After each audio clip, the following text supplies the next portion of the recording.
What's up, YouTube? This your boy Landon, and this is Cowboys End Zone. Promise and call me away. Another time to carry the colors again. My motivation and no house won't defend. Doing the honor of coming back home again. No explanation will matter after we begin. I'm not the dark destroyer that's buried within. My true vocation and not my unfortunate friend. You will discover all while you're unable to win. I'll have you know that I've become indestructible. Determination and less incorruptible. From the Amazon of terror to the whole annihilation will be unavoidable. Every broken enemy will know that they're opponent cannot be invincible. Take a last look around while you're alive. I'm an indestructible master of war.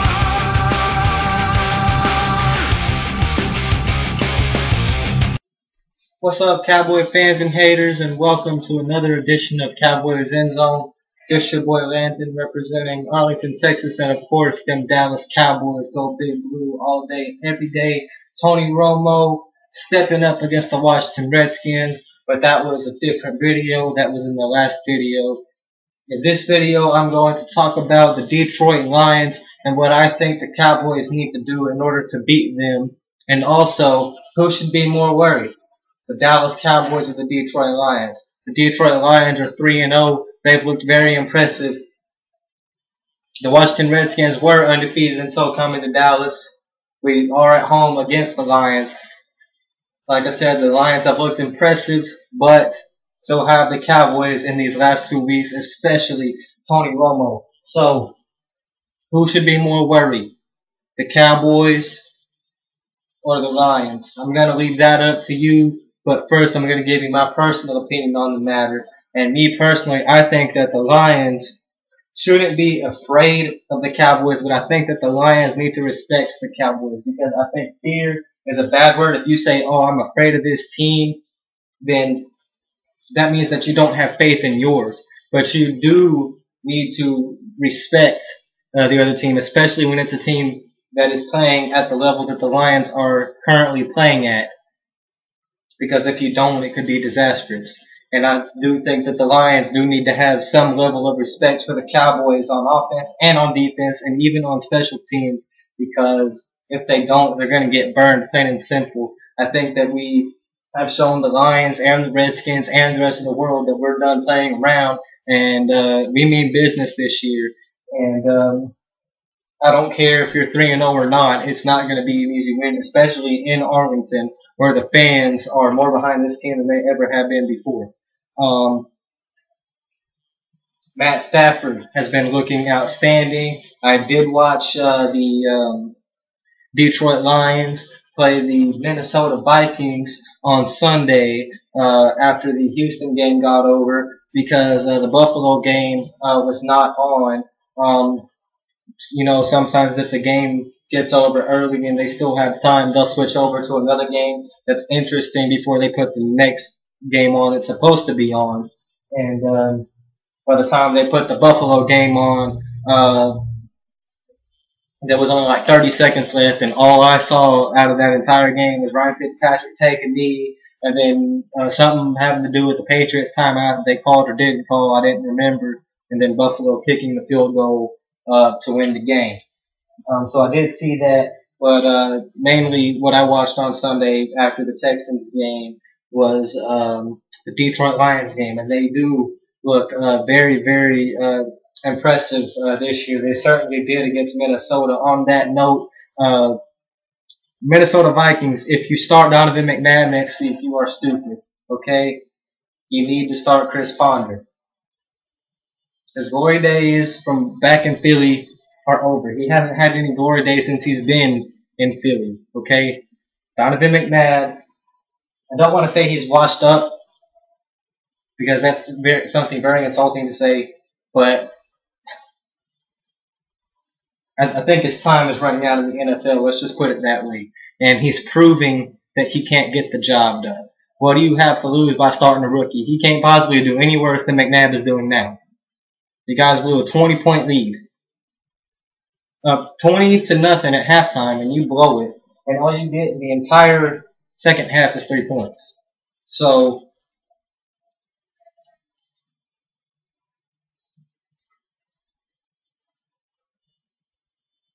But on that note, at the same time, like I said, I gotta respect the Lions because they did come back from 20 down. I don't care who you're playing against. I don't care what the team is. If they're beating you 20 to nothing at halftime and you come all the way back and basically shut them out completely in the second half and don't allow anything to happen for them offensively, and you end up winning the game, I don't care who you're playing against. That's quite an accomplishment. Of course, if you're playing against a team that quote unquote sucks worse than you, then you probably shouldn't have been down 20 to nothing in the first place. But hey, that's besides the point. To me, any team that can come back from down 20 to nothing at halftime and win the game against any team, to me, that's impressive. So I do have respect for the Lions organization, and I noticed that we have the Bills on our schedule too. So we're going to see if, of course, that's not so much later in the year. I think it's like week 10 or 11 or something like that. I do know it's the game right before the Dolphins. It's the game right before the Thanksgiving game because we have the Bills and then we have the Dolphins. But so we'll see how the Bills do. We'll see if this is their first 3-0 start in a while. Last year they started 0-8. But we'll see where that goes. But the Lions game is going to be a very entertaining game. I think that this Detroit Lions game is going to be the exact opposite of what the Washington Redskins game was. And what I mean by that is Dallas versus Washington last night was a defensive power battle, a defensive power shift. It was a trench fight, basically. The Redskins defense didn't allow any touchdowns for Dallas. The Dallas defense only allowed 1 touchdown for Washington. Dallas kicked 6 field goals last night, which was enough to win the game. But I think that at least three or four or something like that was in the red zone after we already crossed the 20-yard line. So that says something about the Washington Redskins defense, that they were able to stand tall. And so that was a defensive game, a defensive battle. And I think that the game against Detroit is going to be the opposite. I think that this is going to be quite literally an offensive shootout in every sense of the word. I think that it's basically going to be Stafford versus Romo all game long. Been waiting for this game all year.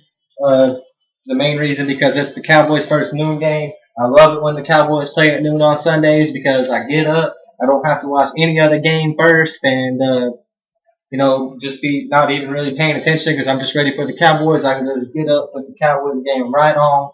And, but now I'm even a little bit more hyped up for it because, guys, this is going to be the second undefeated team in a row that we play. First it was the Washington Redskins last night, whose streak we stopped, gave them their first loss of the season, and I would like to do the same thing to Detroit. Can't say for sure if that's gonna happen, but my official prediction is Cowboys 45, Lions 42. I think it's going to be a very high-scoring game. You have two extremely high-powered offenses led by great quarterbacks who are coming into their own this year and really growing up right in front of our eyes. Both Matthew Stafford and Tony Romo both are really stepping into their leadership roles this year and showing us why they deserve to be the leaders of their respective teams. I think it's going to be an interesting game. I think it's going to be a close game. I think it's going to be a high-scoring game. But in the end, I think the Cowboys come out on top 45-42. I think it goes to overtime, and we win by a field goal. That being said, back to the question that I started the video with. Who should be more worried?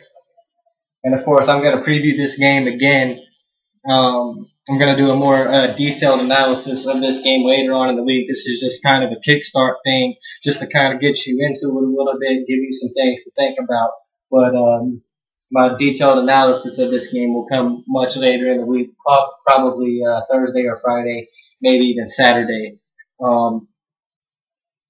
But who should be more worried? I think that hands down it is the Detroit Lions, because the Detroit Lions, in a sense, have everything to lose because of the fans. Because the fans of the NFL, unless they are Cowboy fans, No fan in the NFL is giving the Cowboys the credit that they are due. Every fan is sitting there still saying stupid stuff like we paid the refs or there was too many missed calls. Basically, all the fans are pulling a Michael Vick because if you didn't watch SportsCenter after the Eagles played the Giants, Michael Vick got up there and basically blamed the refs for his loss versus the New York Giants.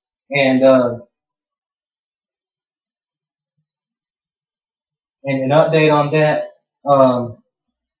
Michael Vick's non-throwing hand is not broken. It is bruised. He had a CT scan yesterday, and it revealed that his hand is bruised. It is not broken. So, Eagle fans, you can cry a sigh of relief now. You can stop holding your breath, and you can stop kicking yourselves for trading Kevin Cobb, because I bet that y'all were really missing him the other day when Michael Vick went out.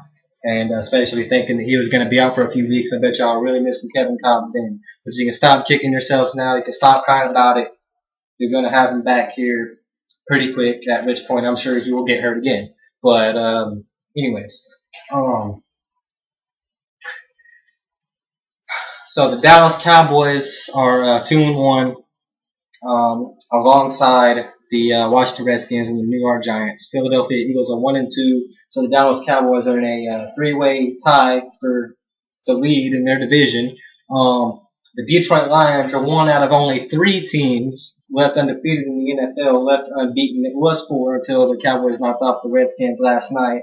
The 3 remaining are the Super Bowl champion Green Bay Packers, which of course everybody figured that one. Nobody's surprised with that.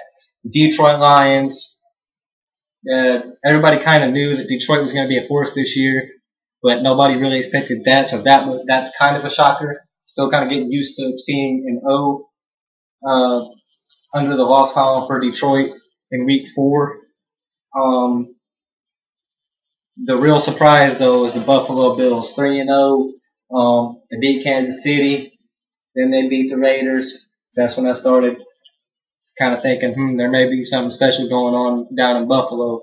And then they beat the Patriots, and I was like, the Bills won't have a season this year because Chris Berman, a.k.a. The Swami, from the Blitz on ESPN's Sports Center, gave us a stat that 76% of the time, and of course stats essentially mean nothing, but if you think about it, it kind of it can either boost or lower your hopes when you see those stats. And I think that the Bills' hopes are really up when they see this particular stat. 76% of the time when a team starts 3-0, they make the playoffs. Of course, that also means that 24% of the time they don't, which means there's a chance they still could not. But according to the stats, there is a much greater chance that the Bills will end up in the playoffs this year. And my personal prediction, not even looking at the stats, just looking at the way that they're playing, or the way they played against New England, the way that the defense locked up, the way that Ryan Fitzpatrick wouldn't quit, the way that the fans got behind the team, the Bills are going to be in the playoffs this year. And you can mark that down right now. And if they're not, I'll be very surprised, and I'll come right back here and say I was wrong, but I doubt it. So that's basically a wrap. Thanks for tuning in to another edition of Cowboys End Zone. The Cowboys, my prediction, will beat the Detroit Lions 45-42 at home in Arlington in overtime, coming up this next Sunday, Week 4 in the NFL. Who should be more worried? Like I said, the Detroit Lions. The Cowboys need to respect the Lions too, because the Lions have shown this year that they aren't pushovers. But so have the Cowboys. And like I said, nobody's giving us credit yet. Of course, when we beat the Lions, we're still not going to get credit because everybody's going to say that the Lions are pushovers and that their 3-0 start is a fluke. We've got the Pats this year. If we end up beating them, people are going to say, well, Buffalo beat them, so they must not be that good of a team this year. There's always going to be haters, and there's no way around that. So the way I see it, haters keep on hating because you give us something to brag about, really. You hate me, or you hate us, and we smile at you because it just makes you hate us even more because we're not letting it get to us because we're looking at our record. So I know it's early in the season. There's still a lot of football to be played this year, but based on what I've seen, it's going to be one of those seasons. And the Cowboys are going to be among the shockers this year. The Cowboys are going to join the Buffalo Bills and the Detroit Lions in shocking the NFL world this year with their performance. And not really silencing the haters, but maybe silencing the doubters, possibly. Because there's a lot of doubters in Tony Romo that have been shut up the past couple of weeks because of the things that he's done. And Tony Romo is going to keep doing that. And he's going to keep silencing the doubters. I'm not going to say silencing the haters because, quite frankly, the haters will never be silenced, but doubters can. All you got to do is prove them wrong. And then they stop talking because they feel stupid. I know because I go into that sports room every day and see it firsthand. There's people always talking about how Romo sucks, and even right there at the end of the game when we were driving, there was people saying, "Come on, Romo, throw your world famous game-ending pick like you always do." As soon as we kicked that field goal, they were still talking. Cowboys defense is going to mess it up. As soon as we got that fumble, they all left. They did not say another word. They didn't even say so much as, "Well, damn, I was wrong." Nothing. They logged out. Completely off. And that's just how some people are. They talk all the shit, but when it eventually boils down to it, they can't stand up and face the music when they're wrong, and that's the kind of people I can't stand. When I'm wrong, I come right here, right in front of this camera, and admit it to YouTube and the rest of the world. But some people just can't do that. But make no mistake about it, the Cowboys will be a force this year. Tony Romo is going to continue silencing the doubters, and he's going to continue to shut people up until he finally has a ring come February. Maybe it's a little too early to make that prediction. Maybe it's not. But Tony Romo is just going to keep doing him, and eventually all that there is going to be able to be talked about is how good Tony Romo is instead of how much he sucks, because personally I believe his sucking days are over. Anyways, I'm ranting now. I think Cowboys End Zone actually just got over a little bit ago. Tend to go off on rant sometimes. I apologize for that. Anyways, thank you, Cowboy fans and haters, for joining me in yet another edition of Cowboys End Zone. This is a wrap. Detroit Lions, better respect the Cowboys. I'm out. How about them Cowboys?